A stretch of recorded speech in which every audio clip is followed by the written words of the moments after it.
Hi guys, this is Ben from Ben's RPG Pile, and today we're going to talk about how to make a D&D mirror within the Hall of Enforced Introspection, which is a room inside Thunderspire Labyrinth.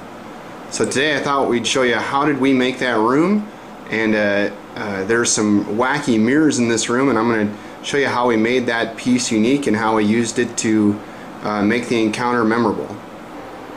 Okay guys, so this is a wide shot of what the room turned out to be, and it's going to look a little simple, but there really was some rhyme and reason to this room, and we used a lot of different pieces from a lot of different game companies, and we tried not to get too crazy but still have a lot of details so it could be a lot of fun. So what we're primarily going to focus on today are these mirrors. I'm going to zoom in a little closer here. So basically those mirrors, it was quite the process to make those.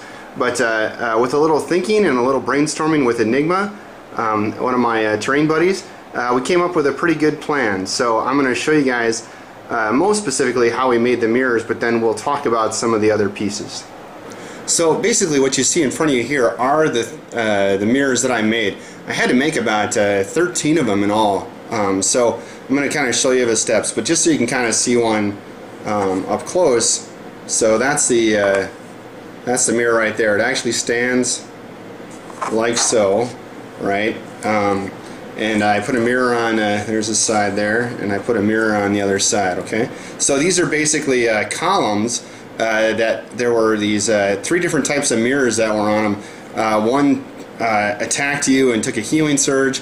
Another one zapped you into a secluded, locked away room, and the third one it transported you somewhere else within the room. So they're pretty nasty, but I thought it'd be cool to kind of show you. I always try, as you've heard me say a million times, I always try to pick a piece that'll be memorable and unique in the encounter, and in this case it was the mirrors. I thought, hey, I've never made a mirror before, so let's give that a shot. So basically we're going to show you the steps. So first thing I did is I used a Hearst Arts mold, right, and I made, I glued 4 pieces together, and this was to be my column, okay? So I glued that together, and then I went through some paint steps. I wanted these to look like ivory, so first I painted this, I primed it black, and after I primed it black, put on a really thick dark brown, okay? And then from there I put on an ivory bone paint color, right? And then from there, and then I dry brushed some white, skull white on top of it. After you do that, you essentially get this color here, and I don't know about you guys, but I love the ivory on columns and stuff, so it was a big breakthrough to get this painted the way I wanted to. Okay, so now you gotta get mirrors, right? I'm like, where the heck am I gonna get mirrors? Believe it or not, I went to a Michael's, and they had essentially D20 square mirrors.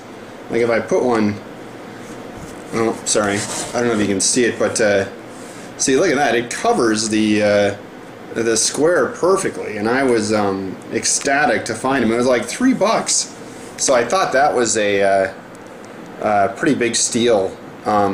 So I bought those, right, and after I bought those, I found another piece in one of a Hearst Arts molds. It's really actually supposed to be a column, but I used it as kind of like a little banister overhang on the mirror, and I painted that like a brass color, and then I finished it off by putting some flock on top, and then after I put the flock on, I sprayed it down, and then I put these mirrors on, and they just, everything, it just couldn't have worked out. Oops, I'll probably use this one here.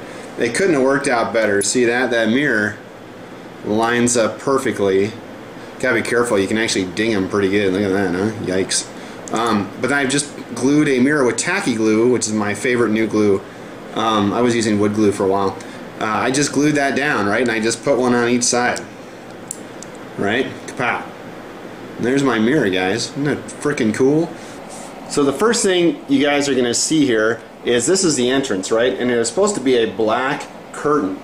So basically what I did was I took the really cool columns from Dwarven Forge, beautiful guys from the Ruins expansion set. After I got done with that, I essentially placed my mirrors, okay?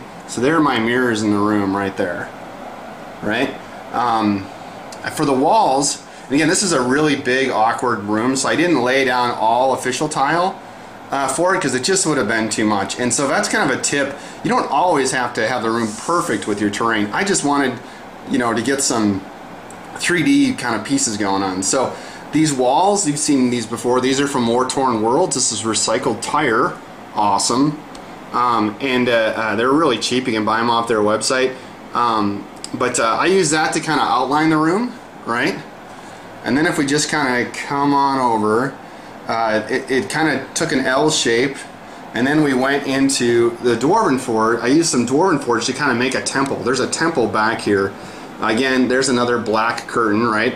The curtains were up because that way the baddies wouldn't see the mirrors, so they would always stand behind the curtains, and that way they wouldn't get zapped by the mirrors. So a couple cool things within the Dwarven Forge. This is oh my gosh, I'm forgetting the name of the terrain right now, but I love it. It's incredibly detailed. You'll see the dinks and the holes, and it's beautiful. But basically, I use this terrain to kind of make it kind of like a real special, unique room. These are Mage Knight skeletons rebased, right? That's Mage Knight dungeon accessory tile or pieces. I made a little mask. That's one of the things that the group has to collect to keep going in Thunderspire.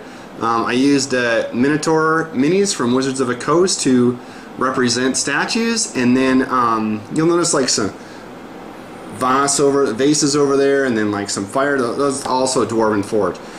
The coolest part of this room is actually what happened if someone got sucked into one of the mirrors. So I'll show you that. So basically, one of the mirror effects was you got sucked into this trapped room, and what happened was you would essentially have to. I replaced the monster in the module. I do that a lot. I mean, it's got to fit what I'm feeling and what I enjoy. So I decided to put an ogre down here with 2 heads. What is this guy?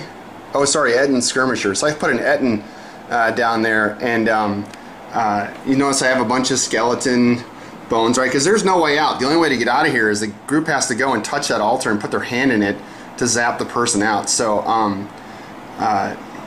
I figured that the Etten's been down here forever. He's super hungry. He strikes with a vengeance at the characters as they come in because he wants food.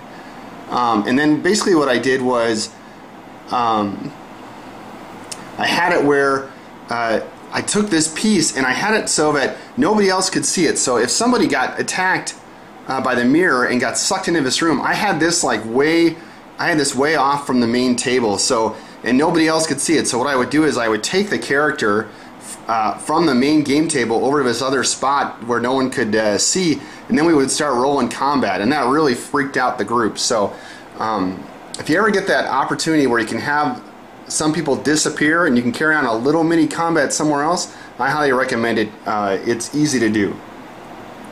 But basically that's kind of my move, guys. So this is the Hall of Introspection. It's a room out of Thunderspire Labyrinth. I think the mirrors really made a difference. I thought that I really combined the different pieces available for everybody to give it a lot of color and a lot of unique encounters. So I hope you enjoy. Hey, you can always catch us out weekly on our weekly blog at bensrpgpile.com. Be sure to say hey to me on Twitter /bensrpgpile. You can always check out our weekly video podcast where you'll see us play in these rooms and you'll see how it went down. See ya.